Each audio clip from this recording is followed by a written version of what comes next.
지난 주말 뉴욕 증시가 하락했습니다. 그리스의 불확실성이 불거진 데다 인도가 갑작스레 금리 인상을 단행한 점이 악재였습니다.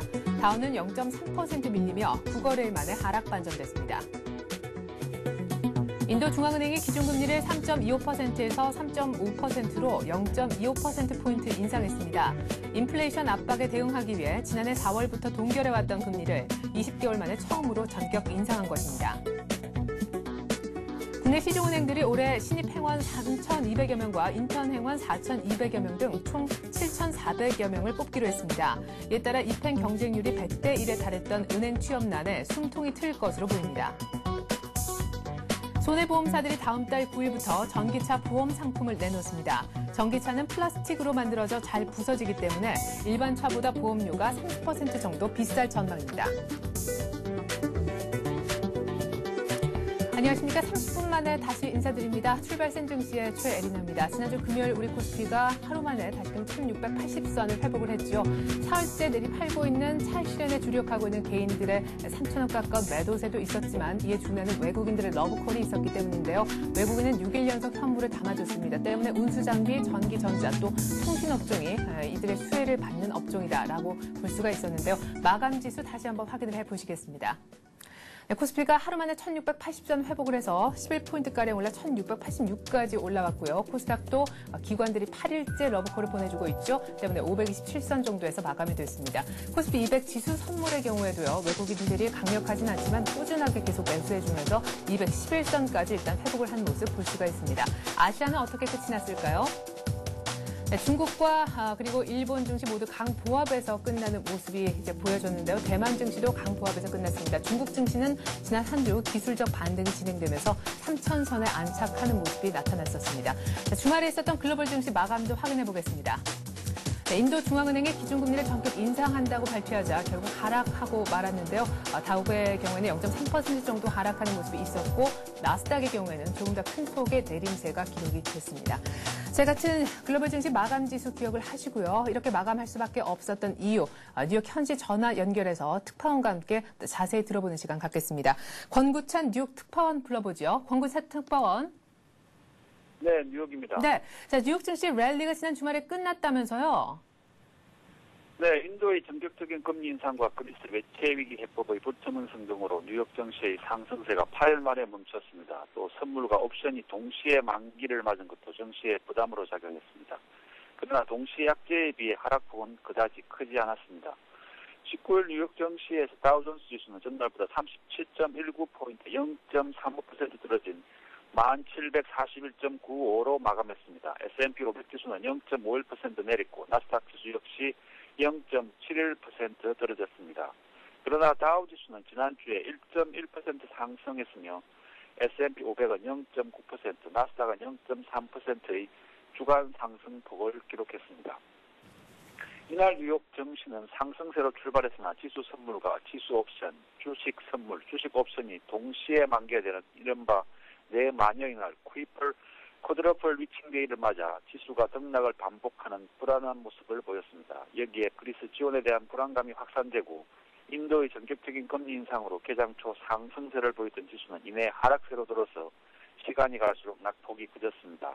인도 중앙은행인 인도준비은행은 이날 기준금리를 3.5%로 0.25%포인트 인상했습니다. 인도의 금리 인상은 지난 2008년 7월 이후 20개월 만입니다. 또 실러베어 미 연방예금보험공사 사장의 금융개혁 지지 발언으로 은행주도 크게 떨어졌습니다. 뱅크 오브 아메리카의 주가는 1.52% 하락했으며 JP모건은 0.44% 떨어졌습니다. 부진한 실적을 발표한 휴대전화회사인 팜의 주가는 30% 가까이 폭락했습니다. 네, 공교롭게도 쿼드러플 위칭 데이인 날 인도 중앙은행이 금리 인상을 전격 발표를 해서 뉴욕 증시가 랠리를 멈췄군요. 자, 그렇다면 이번 주에는 또 어떤 일정이 기다리고 있는지 궁금한데요. 주택 관련 지표가 주요 변수가 될 것이다라는 전망들이 있네요. 이번 주에는 미국 경제 지표 외에도 그리스 지원을 둘러싼 불확실성이 얼마나 해소되는지가 글로벌 증시에 큰 영향을 줄 것으로 예상됩니다. 유럽연합은 오늘 25일과 26일 정상회담을 개최하는데요. 그래서 재정 위기 해소를 위한 금융 지원이 어떤 식으로 가닥이 잡힐지 주목됩니다. 이번 주에 이번 주에 미국에서 발표되는 주요 경제 지표로는 주택 판매 지수, 내구재 주문 지수, 소비자 신뢰 지수, 국내 총생산 GDP 확정치 등이 있습니다. 화요일인 23일에 발표되는 2월 기준주택 판매는 동북부 폭설 등의 영향으로 1월보다는 다소 줄어들 것으로 전망되고 있습니다. 그러나 다음 날인 24일에 발표되는 2월 신규주택 판매는 1월 대비 증가세가 예상되고 있습니다. 24일에는 또 2월 내구재 주문이 발표되며 26일에는 4분기 GDP 확정치가 발표됩니다. 시장에서는 수정치 5.9%보다 다소 낮은 5.7%를 예상하고 있습니다. 이는 당초 발표됐던 예비치와 동일한 수준입니다. 26일에는 또 3월 미시간대 소비자 신뢰지수 최종치도 공개됩니다. 최종치는 2주 전 발표된 예비치에 비해 소폭 상승한 73.0이 예상되고 있습니다. 네. 자, 이렇게 해서 뉴욕 증시 잘 전해드렸습니다. 권구찬 뉴욕 특파원과 함께했습니다. 고맙습니다.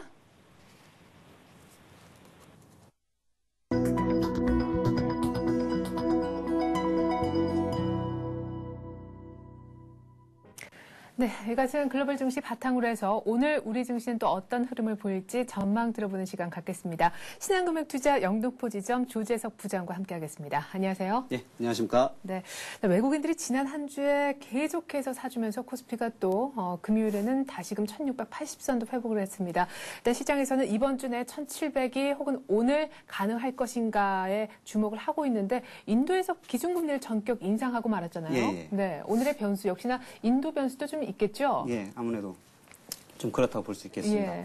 뭐 오늘 바로 1700이 가면은 굉장히 좋은데요. 예. 아쉽게도 지난주에 미국에서도 그 인도의 기준금리 인상으로 약간 혼조세를 보였습니다. 예, 지난주 증시를 잠깐 리뷰를 해보면요. 예. 지난주 미국의 FOMC는 예정된 수준에서 기준금리를 동결을 하면서 다우지수가 주봉상 그 3주 연속 상승을 했습니다. 그 FOMC 성명서 내용을 이렇게 크게 요약을 해보면요. 예. 첫 번째로는 상당 기간 저금리를 유지하겠다. 두 번째로는 고용과 기업의 투자 여건이 개선됐다. 세 번째로는 모기지 직매입을 3월로 종료를 하겠다는 거예요. 크게 세 가지로 요약이 되는데요. 네. 여기서 주목할 점은 그 두 번째인 그 고용시장 및 기업 투자의 시각이 긍정적으로 변화했다는 내용입니다. 이 고용시장이 안정이 되면요, 미국 경제에서 큰 부분을 차지하는 이 소비 확대가 돼서 선순환을 불러올 수 있고요. 그 다음에 그 기업의 설비 가동률이나 그 다음에 경기 선행지수가 상승을 하고 있고요. 또한 그 ISM 제조업 지수가 그 7개월째 상승을 하면서 미국의 경기 회복 사이클이 지속되고 있습니다. 따라서 이러한 요인이 최근에 그 증시에서 그 불확실성을 불러일으키는 저희 나라의 경기 모멘텀이 둔화되지 않나 하는 거는 그 우려감을 해소하기 때문에 긍정적 효과를 준다 하겠습니다. 그러니까 또한 첫 번째였던 미국의 기준금리가 동결된 데 이어서요, 일본도 그 기준금리를 동결을 하면서 은행의 대출 규모를 10조 엔에서 20조 엔으로 늘린다고 네, 이렇게 그렇죠. 발표를 했습니다. 이렇게 대출 규모가 늘어나면은 통화가 늘어나기 때문에 이는 엔화 약세로 이어지면서 위험자산 선호 현상을 불러일으킵니다. 따라서 지난주에 한국과 대만에서 올해 들어서 가장 많은 연중 순매수 규모가 나타났는데요. 바로 그렇죠. 이런 것이 위험자산 선호 현상이고, 이런 거는 저희 나라 증시에서 증시 수급에 긍정적 환경을 만들어줄 거로 기대가 되고 있습니다. 네. 미국의 펀더멘털이 좋아지고 있는 것이 지표를 통해서 확인이 되고 있고, 또 미국의 중앙은행인 연준이 이미 그렇게 진행되고 있다라고 지금 보증을 해주고 있는 상황입니다. 또한 일본도 금융 완화 정책을 펴서 엔화 약세를 유도해서 엔 캐리 트레이드를 바탕으로 해서 외국인이 우리 증시 들어올 수 있는 우호적인 환경이 조성이 되고 있는데, 문제는 이제 지금 오늘 당장으로 봤을 때는 앞서서 제가 좀 말씀을 드렸었던 인도의 금리 인상이 일단 뉴욕을 하락으로 이끌었었고 유럽을 네. 혼조로 이끌었는데 우리 증시를 어느 방향으로 데려갈까라는 네. 부분이거든요. 지금 보면 인도의 중앙은행이 한 20개월 만에 처음으로요. 네. 그 다음에 G20개국 주요 가운데서 이렇게 호주에서 두 번째로 금리 인상을 발표를 했습니다. 네. 그러니까 다음 달, 한 달 후에 인도도 정례 통화정책 회의가 있는데도 불구하고 이렇게 한 달이나 앞당겨서 전격적으로 발표를 했기 때문에 네. 신흥국 증시에서 금리 인상 우려감을 이렇게 부추길 수가 있습니다. 특히 지금 보면 4월에 중국이 기준금리를 인상하지 않겠느냐 하는 우려감이 있는데 그런 중국의 통화 정책에도 좀 영향을 미친다 할 수 있겠고요. 네. 따라서 저희 증시에도 아무래도 그런 게 심리적인 압박감이 좀 들 수가 있습니다. 따라서 오늘 같은 경우 특히 지난주에 미국 증시가 연속 상승을 했고 또 저희 증시가 지금 1680선까지 오면서 1700에 대한 기대감이 높습니다. 근데 이럴 때일수록 투자자분들께서는 이렇게 계속 상승을 할 때 흥분하기보다는 약간 한 차례 이렇게 반락이 올 수 있다. 이런 거를 이렇게 염두에 좀 두시고서 아무래도 좀 매매를 하셔야 좀 좋을 것 같고요. 특히 보면은 과거에도 보면은 이렇게 경기가 좋아지고 물가지수가 상승할수록 각국들이 전격적으로 예상이 없던 금리 인상을 하기 때문에 거기에 대비하는 좀 자세가 필요할 것 같고요. 따라서 이제 오늘의 전략으로 보면은 현금 비중이 이렇게 높으셨던 분들은 약간 이제 주식 비중이 높으셨던 분들은 주식을 약간 현금할 수 있는 그런 기회로 삼으시는 게 좋을 것 같고요. 이제 오늘로 단기적으로 보면은 저희 증시에서 지난주에 1670포인트가 지지선이었고요. 그다음에 주 초에 갭상승했던 1650포인트가 아무래도 2차 지지선이 될 것 같기 때문에 오늘은 1670포인트가 지지가 되면은 인도의 금리 인상이 어느 정도 해소가 된 걸로 볼 수 있고 혹시 1670이 무너지면은 2차로는 1650포인트의 지지 여부를 확인하시고 대응을 하셔도 늦지 않을까 싶습니다. 어쨌거나 오늘 소폭의 조정이 있을 것이다. 지지선 2개 정도 확인을 하고 장 대응하라라는 말씀이신데 제가 기억이 지금 잘 안 나서 그러는데 말이죠. 호주가 기준금리를 물론 이제 지난해 10월부터 한 4차례 정도 올리긴 했습니다만 호주가 금리 최근에 올렸을 때 우리 증시가 좀 반응을 했었던가요? 어느 정도 반응을 했었죠? 호주 금리 인상했을 때는 그다지 큰 반응은 없었습니다. 네, 그래서 그렇군요. 예정된 수준이었기 때문에 큰 영향이 없고 다만 인도는 이제 예정은 없었는데 이제 인도는 아무래도 호주보다는 좀 큰 증시이기 때문에 약간 심리적으로는 좀 압박감이 있을 수 있겠습니다. 네, 예상보다 빨리 기준금리를 올린 인도 그리고 사실 규모상으로 봤을 때도 호주보다는 일단 파급력이 조금 더 있지 않겠나라시면서 일단은 조정을 예상을 하셨습니다. 자, 그렇다면 오늘의 투자 전략은 이제 현금화하라 조금은 좀 조심스럽게 장을 보자라고 하셨는데 지난 한 주 특별히 지난주 금요일 외국인들의 패턴을 보면 말이죠. 물론 이제 실적 시즌이 도래하기도 했고 사실 오늘부터 프리 어닝 시즌에 들어간다고도 할 수 있겠는데 외국인들이 결국은 답이 IT랑 자동차구나 이런 생각을 하게 만들었거든요. 맞습니다. 지금 지난주에도 외국인들이 한 1조 7천억을 매수를 하면서 3주 연속 순매수를 기록했습니다. 근데 거기에도 보면은 삼성전자고요, 하이닉스, LG 디스플레이, 그다음에 자동차, 기아 자동차 이런 자동차하고 IT 업종이었습니다.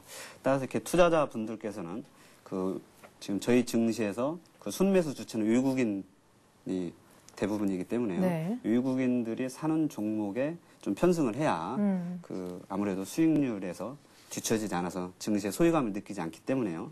그런 자동차 업종하고 그다음에 전기전자 업종에 관련된 종목을 매수를 하셔야 아무래도 좀 좋은 결과가 나타나지 않을까 싶습니다. 네.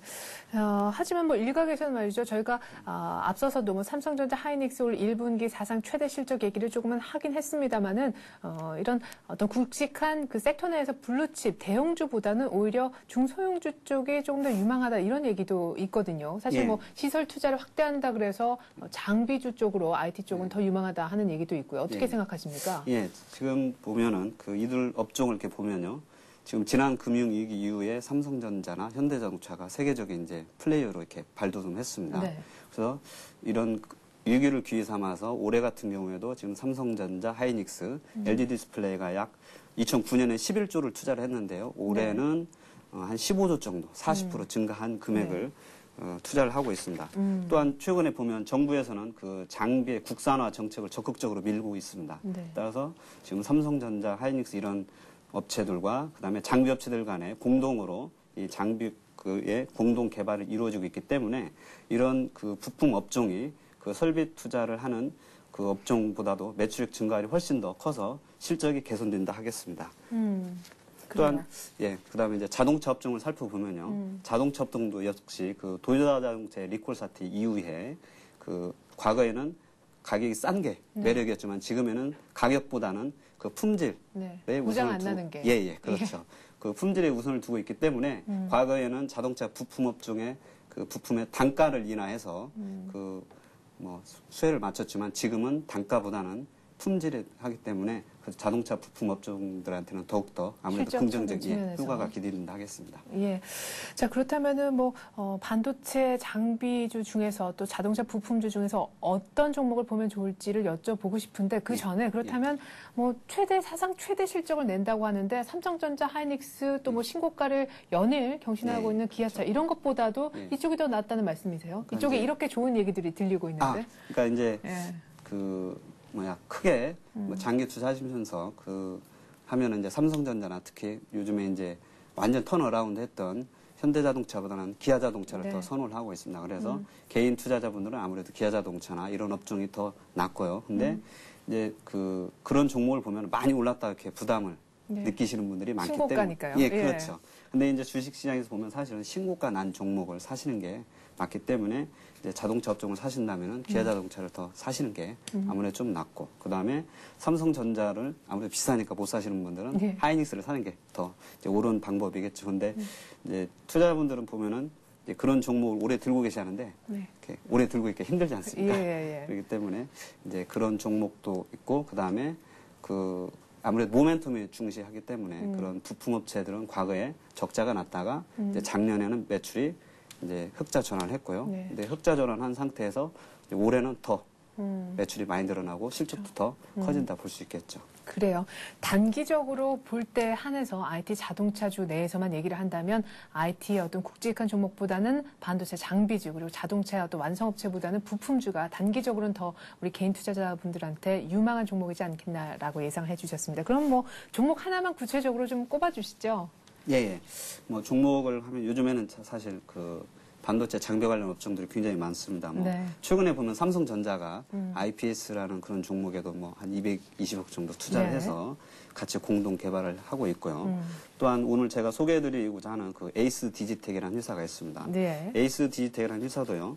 이제 LCD용 편광필름을 만들어서 휴대폰이나 노트북에 부착을 하면서 삼성전자에 납품을 했던 회사인데요. 이 회사가 과거에 대주주가 이제 오성 LST에서 제일모직으로 이렇게 바뀌었습니다. 2007년도에요. 근데 제일모직도 역시 의류회사였다가 삼성전자에 전자재료를 납품을 하면서 이렇게 비약적으로 커져서 지금은 아주 우량주로 거듭을 났습니다. 그런 것처럼 이런 에이스 디지텍도요. 제일모직과 함께 성장을 하면서 2007년도에는 매출액이 한 1,100억, 2008년도에는 한 3,500억, 그다음에 2009년도에는 5,700억으로 매출이 이렇게 매년 비약적으로 성장을 하게 된 회사입니다. 자, 삼성 계열사면서 코스닥 종목인 에이스 디지텍 얘기를 하셨습니다. 앞으로 3라인 정도 지금 계속해서 이걸 돌리면서 TV용 말씀하신 편광필름에 대한 수요도 더 늘어나고 그 수요에 맞춰서 뭔가 실적도 좋아질 것이다 이런 얘기가 있더라고요. 지금 보면 주력 제품인 편광필름이 주로 과거에는 사실 일본이 주력으로 세계 시장을 점유를 하고 있었습니다. 그러다가 이제 노트북이나 아까 말씀드린 휴대폰 이런 쪽들은 이제 에이스 디텍을 비롯해서 다른 회사들도 이렇게 납품을 하게 됐고요. 이제 대형사 중에서는 LG 화학에서 이렇게 납품을 하게 됐는데요. 이제 삼성전자는 아직도 편광필름의 대부분을 일본 업체에서 이렇게 납품을 받고 있는 실정입니다. 따라서 삼성전자도 편광필름을 국산화하기를 원하기 때문에 이 에이스 디지텍이라는 회사에 기술력을 지원을 하게 됐는데요. 그래서 이제 최근에 3라인이 지금 이제 4월경부터 이제 본격 가동을 하게 되면은 이 라인이 과거의 1라인이나 2라인보다는 약 생산량이 한 40% 정도 수율이 확대가 돼서 삼성전자가 이제 한 2분기부터는 TV용 편광필름을 공급을 받게 되면은 지금 거의 미미한 수준에서 과거 예를 보면은 노트북이나 이런 쪽들도 제로였다가 지금 20%대까지 이렇게 점유율이 높아진 것처럼 TV용 분야에서도 20% 정도 수준까지는 높아지지 않을까 이렇게 예상이 되고 있습니다. 그러니까 쉽게 얘기하면 반도체 장비주 중에서는 에이스 디지텍이 삼성전자 계열사인데 유망하다라고 하셨는데요. 제가 기억하기로는 지난주 금요일에 굉장히 많이 올랐던 것으로 알고 있습니다. 차트를 보면서 지금 정도의 매수를 해도 부담스럽지 않은 것인지 조금 더 조정을 받았을 때 들어가야 맞는 것인지 가격 얘기를 좀 들어보죠. 그렇죠. 아무리 좋아도 좀 자기가 사서 올라야 아무래도 좀 기분이 좋은 거니까요. 그러니까요. 지금 현재 주가를 보면요. 예. 지난번에 23,500원, 2010년 이제 1월 초에 23,000원대 기록한 이후에 1, 4분기 실적이 예상보다 좀 이번엔 적게 나옵니다. 예. 적게 나오고 이제 그거는 아까 말씀드린 3기 라인의 수율이 예상치대로 안 올라왔고 또한 감가상각비를 이렇게 하면서 예상치보다 실적 적게 나오면서 23,000원대에서 약 19,000원까지 내려갔다가요. 지금은 이제 21,000원대로 왔습니다. 그래서 이제 지난주 금요일 날 좀 기관들과 유국인들이 매수를 하면서 지금 양봉을 기록을 했는데요. 이렇게 보면은 지금 지난주에 양봉을 기록한 거에 절반 수준이 한 25,000원 정도에서 이렇게 순매수를 하면 될 것 같고요. 네. 그 정도는 조정이 있을 거다라고 보시는 그렇죠. 거네요. 아무래도 이렇게 지난주에 장대 양봉이 나왔기 때문에 그 장대 양봉이 나오면 아무래도 이익 실현 매물이 좀 나오기 때문에요. 한 25,000원 내지 2만 초반에서 이렇게 매수를 하시면 될 것 같고요.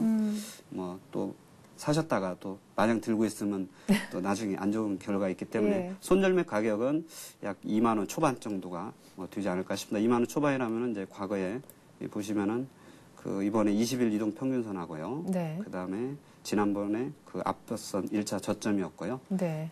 그다음에 목표가는요? 목표가는 이제 일단 아주 짧게 보시는 분들은 지난번 1월에 고점이었던 23,000원대를 보시고요. 제 보기에는 아까 말씀드린 대로 삼성전자와 함께 비약적으로 나중에 발전을 하기 때문에 지난번 고점이었던 27,000원을 향한 26,000원 선 내지 25,500원 정도까지는 이번에 가지 않을 상승 목표치로 이렇게 제시를 해드리고 싶습니다. 네, ST주택 가격적인 설명까지 들어봤습니다. 이렇게 해서 오늘의 센 투자 전략은요. 신한금융투자 영등포지점 조재석 부장과 함께했습니다. 부장님 말씀 잘 들었습니다. 네, 감사합니다.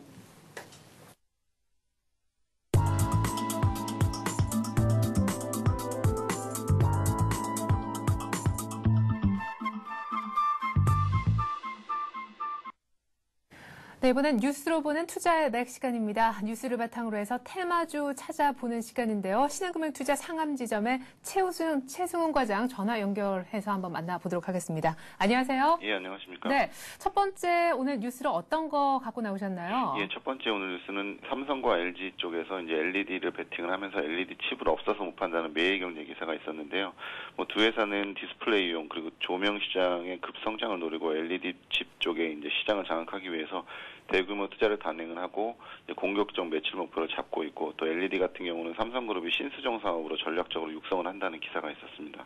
네. 자, 그렇다면 LED 관련주가 조금 대규모 투자를 함에 따라서 실적이 좀 좋아지겠다라는 쪽으로 LED 테마를 오늘 좀 들고 나오셨을 것 같은데 LED 테마는 굉장히 많잖아요. 예. 네, 일단 테마군으로 어떤 종목들을 좀 꼽아볼 수 있는지부터 얘기를 좀 들어볼까요? 예, 테마군으로 아무래도 실적이 좀 뒷받침되는 대형주나 코스닥 쪽의 우량격을 보시는 게 좋을 것 같고요. 삼성전기, LG이노텍, 그리고 서울반도체, 금호전기, 그리고 코스닥 쪽에서는 우리 ETI나 루멘스 정도의 테마를 보시는 게 좋을 것 같습니다. 그리고 거기서 추천할 만한 종목으로는 일단 삼성전기를 추천을 드리는데요. 네. 삼성그룹의 대표적 LED 공급업체인 삼성 LED를 통해서 LED 사업부를 운영을 하고 있는데 투자를 통해서 삼성그룹의 전략적 투자를 통해서 대폭 실적 개선이 예상이 되고 그거 이외에도 스마트폰 부품이나 기타 LED나 MLCC 쪽 부품 쪽 수요가 증가가 되면서 실적이 좀 지속적으로 좋아질 것으로 예상이 됩니다. 그래서 네. 실적이 좋아질 것으로 예상이 됩니다. 네, 얼마 전까지만 해도 굉장히 견조하다라는 생각을 했었는데 많이 빠진 건 아니지만 한때 또 10만 원을 이탈해서 잠깐 좀 불안불안하는 그런 주가 흐름을 보여주기도 했었습니다. 가격적인 면에서 어떻게 생각하시고 어느 정도에서 매수 가능하다라고 보시는지요? 예, 일단 가격적인 면에서 단기적으로는 전 고점이 109,500원이었는데요. 109,500원을 좀 상향 돌파하는 흐름이 이번 주에는 좀 나타나지 않을까 생각을 들고 네. 그 역사적 고점 부근인 이제 103,000원 부근까지는 좀 단기적으로 10% 정도 수익을 생각하시는 게 좋을 것 같고요. 그리고 손절가로는 60일과 120일 이평선이 위치한 97,000원 정도가 하락을 한다고 하면 좀 손절을 하시는 게 좋을 것 같습니다. 네, 자 이렇게 해서 LED 칩 뭐 없어서 못 판다라는 뉴스를 기초로 해서 삼성전기 가장 먼저 추천을 해주셨는데요. 뭐 LG 이노텍부터 시작해서 코스닥에 상장돼 있는 종목들이 아직 많이 남아 있습니다. 한 종목만 들으면 너무 좀 서운하잖아요. 한 종목만 더 좀 얘기를 들어보죠. 네, 두 번째 종목으로는 LG 이노텍을 또 추천을 드리는데요. 네. LG그룹의 LED 사업 부품 공급업체로서 그룹 내 LED 생산 증가로 실적이 좀 많이 급격하게 좋아질 전망입니다. 그리고 파주 쪽에 이제 생산 라인을 완공을 하면서 올 7월부터 가동을 시작을 하게 된다면 본격적으로 매출이나 순익 부분에 있어서 좀 성장 발판을 올해부터는 마련할 것으로 예상이 되고요. LED 관련주 중에서는 상대적으로 좀 저평가되어 있다는 평가를 받고 있어서 단기적으로는 역시 전 고점 부근인 13만 원 선까지 좀 상승을 예상을 하고 손절가는 역시 이평선이 단기적으로 장기 이평선이 위치한 97,000원 부근이 하락 이탈을 한다 그러면 손절을 하시는 것이 좋을 것 같습니다. 네. 자, 일단은 어느 정도 1차적인 반등에는 좀 와 있는 것 같습니다. 108,500원이면 지금부터가 중요할 것 같은데 한번 꺾이지는 않을까요? 차트를 좀 다시 볼 수 있을까요? 예, 일단 차트를 보시면 네. 이제 뭐 단기적으로 81,000원대부터 지금 108,000원대까지 단기적으로 지금 상승을 한 모습이긴 한데 다른 여타 LED 관련주 대비해서 낙폭이 좀 상대적으로 컸습니다. 오버행 이슈나 이런 것이 있었기 때문에 상대적으로 낙폭이 컸지만 최근 들어서 이 상승 구간에서는 외국인과 기관의 좀 매수세가 꾸준히 유입이 된 모습이었기 때문에 전고점인 11만 3천원을 돌파하는 흐름이 나타난다고 하면 13만 원 하락 추세로 좀 접어들기 이전 가격 수준은 충분히 좀 회복이 가능할 것으로 예상이 됩니다. 네. 자, 다음 뉴스로는 어떤 걸 들고 나오셨는지 궁금한데 뉴스는 짧게 보고 종목 얘기를 조금 길게 해보죠. 예. 다음 뉴스는 일단 스마트폰으로 인터넷 뱅킹한다는 한국경제 기사가 있었는데요. 네. 행정안전부가 스마트폰 전자결제를 가능하게 하고 은행권에 공인인증서를 이용한 뱅킹 서비스를 한다는 기사가 있었습니다. 그래요. 이제 스마트폰으로도 인터넷 뱅킹 할 수 있다. 공인인증서를 이제 스마트폰에 집어넣어서 공인인증서 관련 업체들이 또 반짝반짝 할 것 같습니다. 관련 업체들, 모바일 결제 관련 테마로도 꼽을 수가 있을 것 같은데 일단 관련 테마부터 한번 그 군을 한번 들어볼까요? 예, 일단 모바일 관련 테마군, 휴대폰 결제를 현재 운용을 하고 있는 인포뱅크나 다날, 이니시스 같은 업체가 관련이 있을 수 있겠고요. 그리고 공인인증서 관련해서 인포바인이라는 코스닥 업체가 좀 관련이 있습니다. 자, 일단 인포바인이라는 종목에 굉장히 관심이 갑니다. 일단 공인인증서 자체가 이제 스마트폰에 다 들어가게 되면은 그 실적이 어마어마할 것 같은데요. 인포바인 설명을 조금 더 해주시겠어요? 예, 주준 종목으로 안 그러고도 이제 인포바인을 설명을 드리는데요.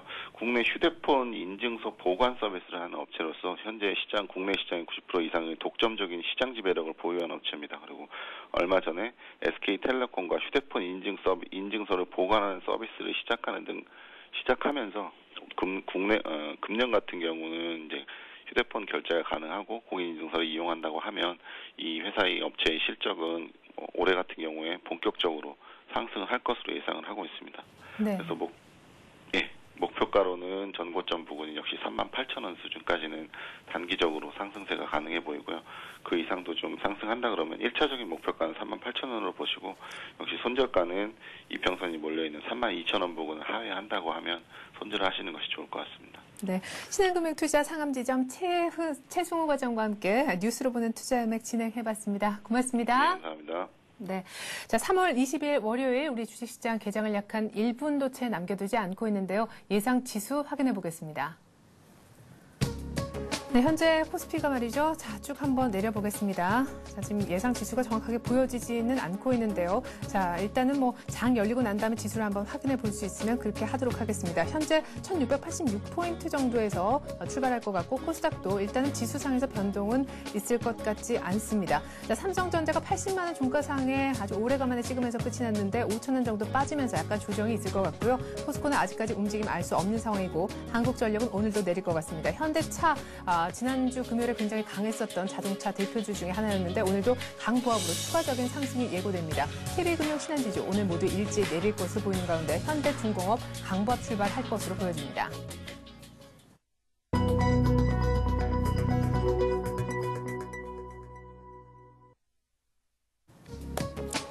네, 3월 22일 월요일 우리 주식시장 이제 막 개장을 했습니다. 글쎄요, 동시효과 상황으로 봤을 때 예상 지수로 봤을 때는요, 일단은 뭐 정확하게 이런 지수대로 움직일 것 같다라는 것이 감지가 안 됐었고요. 일단 삼성전자는 조금 조정이 예상이 됐었고요.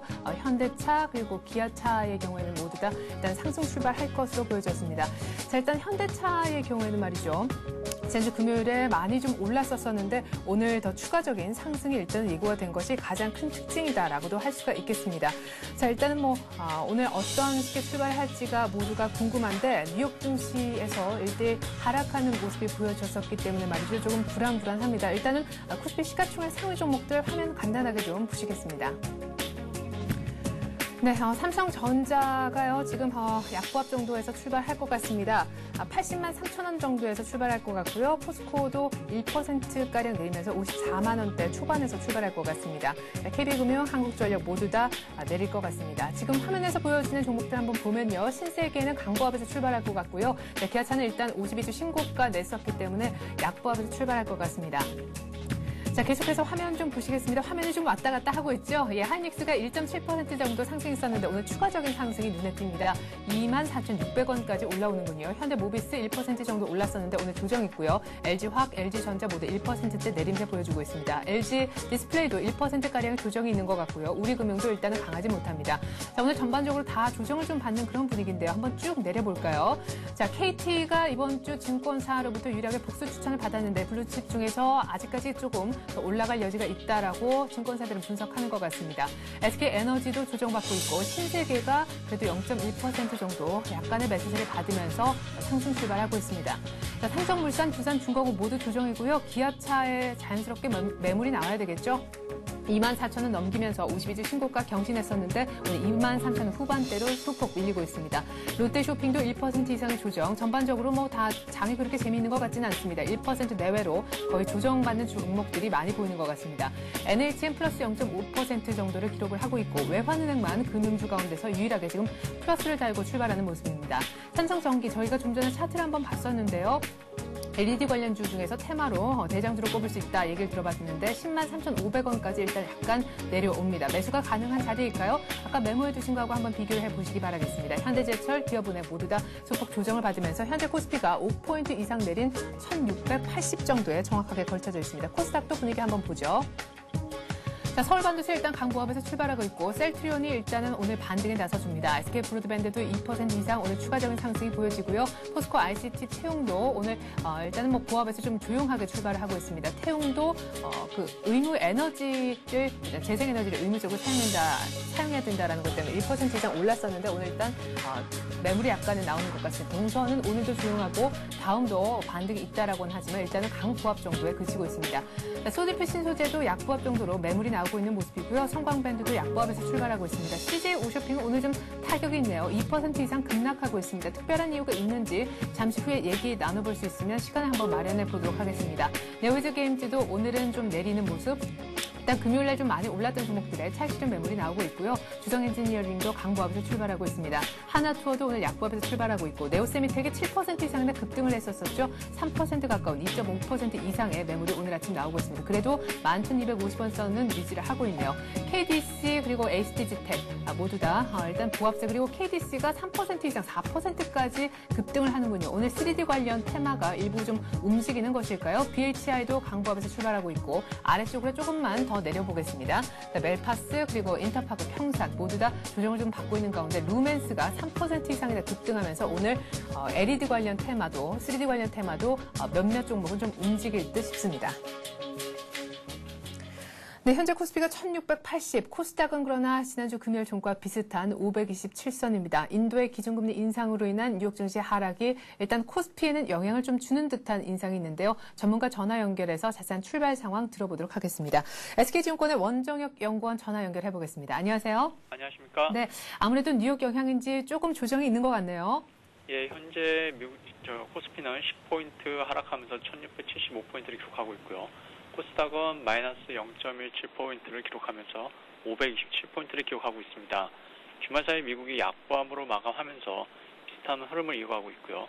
특히 긴축이 다시 불거지면서 크게 하락하고 있는데 이러한 흐름에서 오늘은 크게 벗어나지는 않을 것으로 예상되고 있습니다. 네. 자, 일단 뭐 일각에서는 이번 주 내에 1,700이 되느냐 마느냐가 관건이었는데 일단 뉴욕 증시에서 인도 기준금리 인상 때문에 조정이 있으니까 오늘 아침 그 얘기도 좀 쑥 들어가는 듯한 인상도 있는데요. 오늘 아침엔 좀 이렇겠지만 인도의 기준금리 그 여파를 빨리 좀 회복을 하면서 1,700 얘기를 다시 할 수 있을 거다라고 보십니까? 오늘 혹시 전약 후강 가능성이 얼마나 되는지요? 예, 당일 흐름보다는 좀 중기적인 시각 점검이 좀 더 중요하다라고 보는데요.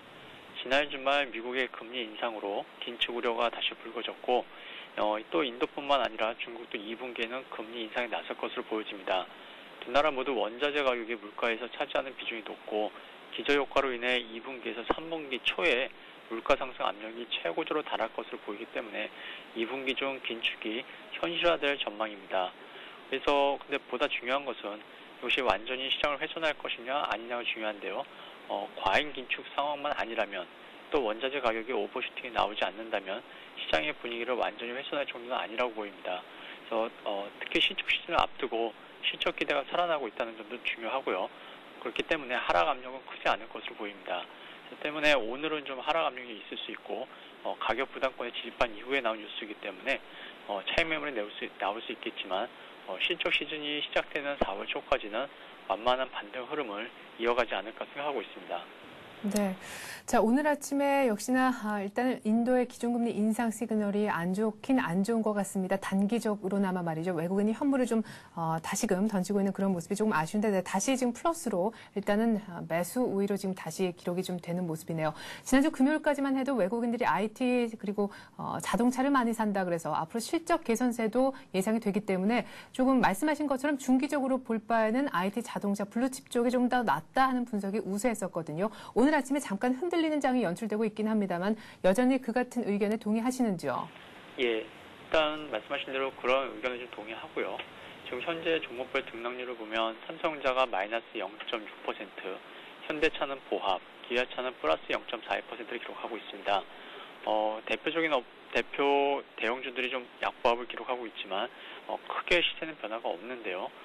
글로벌 증시가 직전 고점을 넘어서면서 단기 기술적 부담을 보이고 있고 글로벌 증시의 속도 조절은 국내 증시에도 영향을 미칠 수 있다고 보여집니다. 하지만 속도 조절 압력이 크지 않을 것으로 보이기 때문에 업종별, 종목별 대응은 가능할 것으로 보이고요.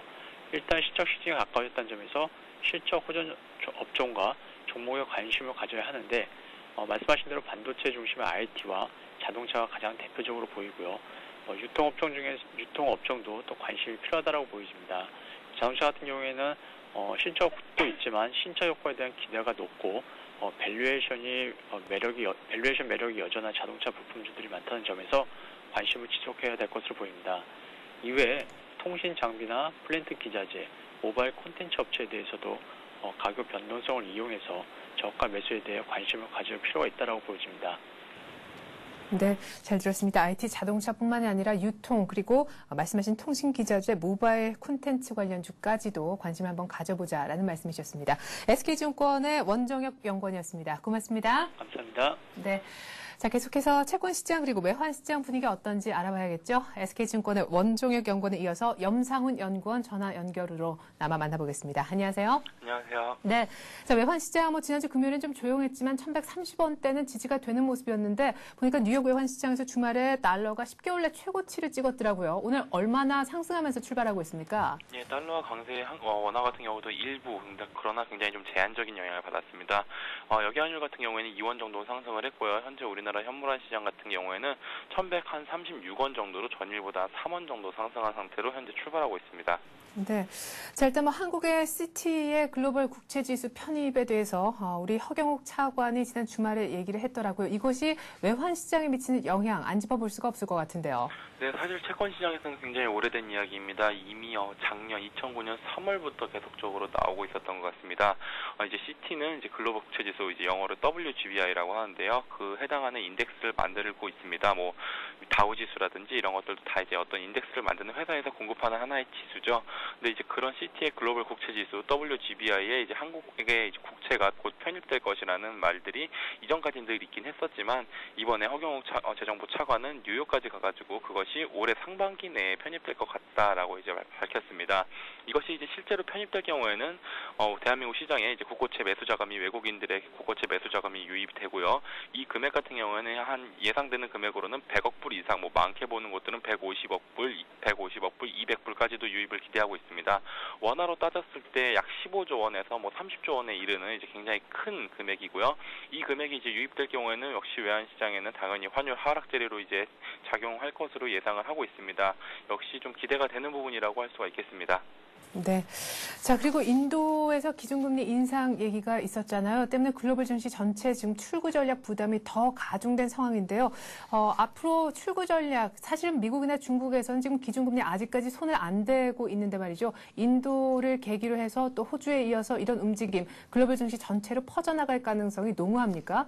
네, 역시 뭐 문제는 일단 인도 한 나라만 다시 한번 본다면은 물가 상승률이 이제 전년에 비해서 이제 이전 연도에 비해서 10%에 가까워졌습니다. 굉장히 물가 상승에 대한 우려가 커진 상황임이 분명합니다. 뭐 중요한 나라들, 이제 좀 큰 나라들 기준으로 봤을 때 인도를 이제 세 번째 정도로 볼 수 있을 것 같은데요. 뭐 중국과 호주에 이어서 이제 인도도 본격적인 출구 전략에 나섰다고 평가할 수 있을 것 같습니다. 그러나 이 세 나라 모두 물가에 대한 우려가 이미 실질적으로 이제 CPI 상으로 소비자 물가 상승률 상으로 가시화되었다는 공통점이 있고요. 그런 다른 나라들을 다시 바라본다면은 뭐 주요 이제 선진국들, 뭐 미국이라든지 유로존에 있는 국가들, 그리고 이제 약간은 뭐 이머징 마켓으로 봐야 할지 안 봐야 할지 아직도 잘 모르겠는 우리나라도 아직까지는 물가에 대한 우려가 별로 크지 않은 상황입니다. 물가 상승률이 뭐 2% 연간으로 2%, 3%를 왔다 갔다 하고 있고요. 결국 이런 상황을 봤을 때 이제 이전에도 말씀드렸지만 국가별 이제 양극화 차별화 현상이 계속적으로 진행된다고 볼 수가 있을 것 같습니다. 2010년에 이제 가장 큰 화두는 역시 재정 우려 그리고 이제 출구 전략인데요. 이것에 대한 우려마저도 각 국가별로 전혀 다른 상황들이 펼쳐질 것이라고 예상을 하고요. 우리나라만 따로 놓고 본다면 아직은 그런 상황이 아니다. 출구 전략에 대해서 뭐 이번에 하는 총재 역시 뭐 상당히 시장에 채권 시장에 우호적으로 비춰지는 가운데 우리나라 같은 경우에는 좀 출구 전략에 대해서 하반기 이후로 천천히 나서주지 않을까라고 예상을 하고 있습니다. 네, 잘 들었습니다. SK증권의 염상훈 연구원이었습니다. 고맙습니다. 감사합니다.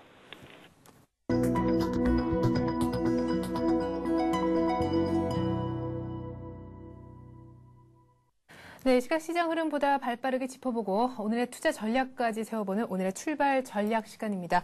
오늘은 KTB 투자증권의 박석현 책임연구원 전화 연결해서 이 시각 시황보다 자세한 분석부터 들어보도록 하겠습니다.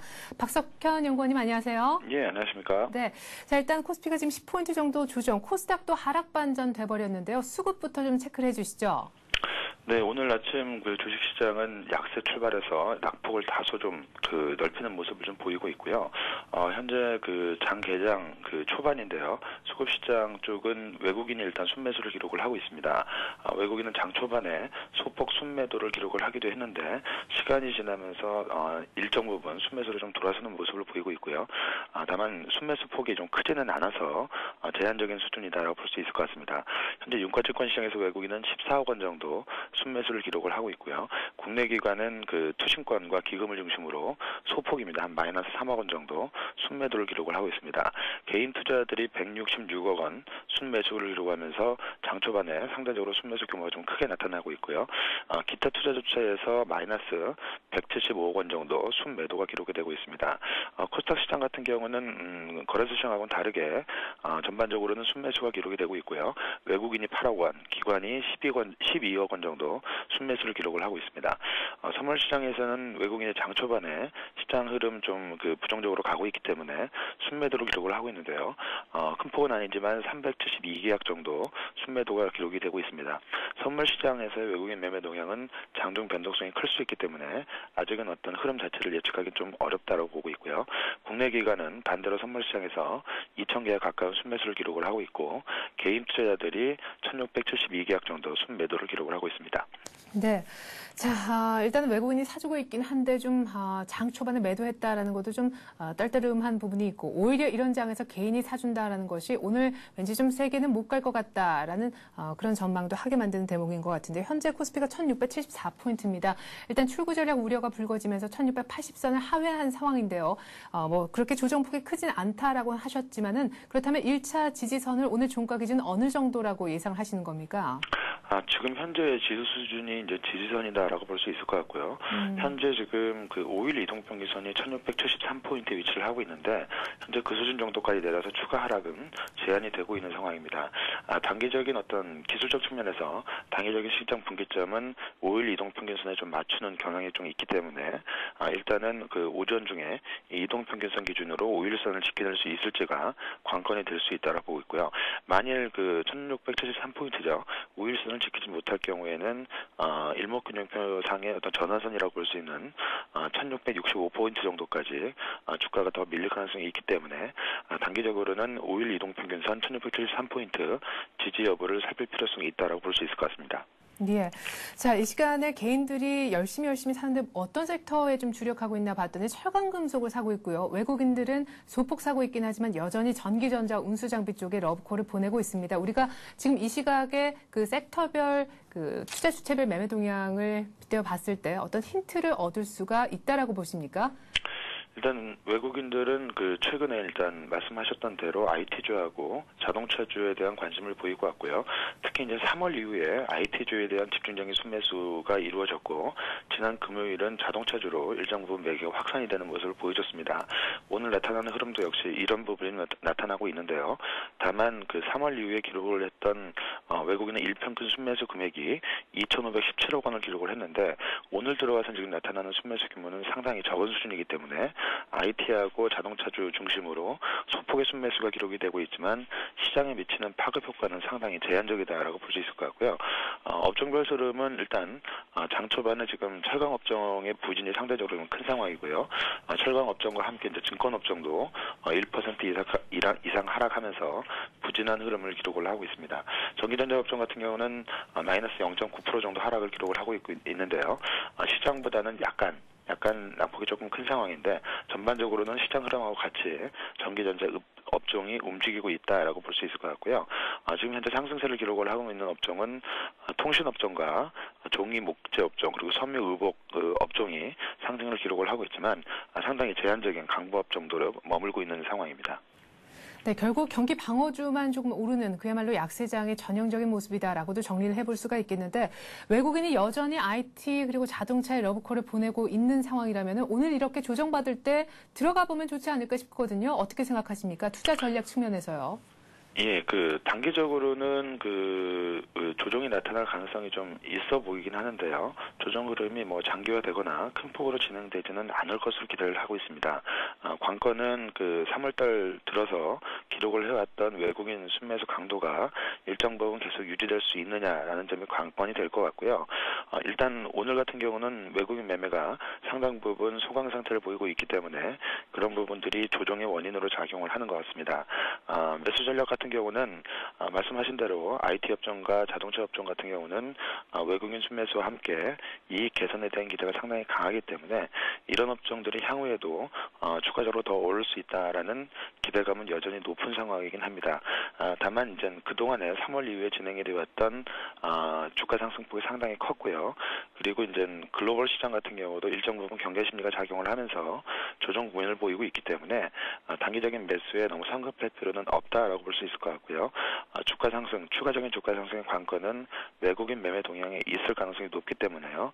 외국인 매수가 언제 회복이 될 수 있을지를 확인한 이후에 매매에 대응을 할 필요성이 있다고 볼 수 있을 것 같습니다. 네, 잘 들었습니다.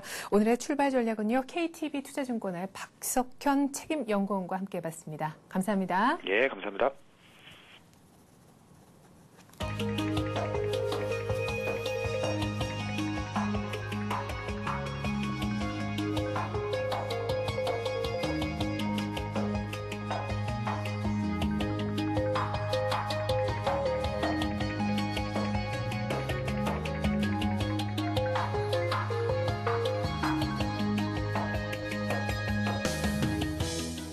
네, 지금 개장한 지 약 한 20분 정도가 됐는데요. 외국인이 장 시작하자마자는 현물을 팔았었는데 다시금 사주기 시작했습니다. 하지만 그 규모가 굉장히 미미한 상황이고요. 오늘은 거래소 내에서 개인들이 사는 날이다. 이렇게도 볼 수가 있겠습니다.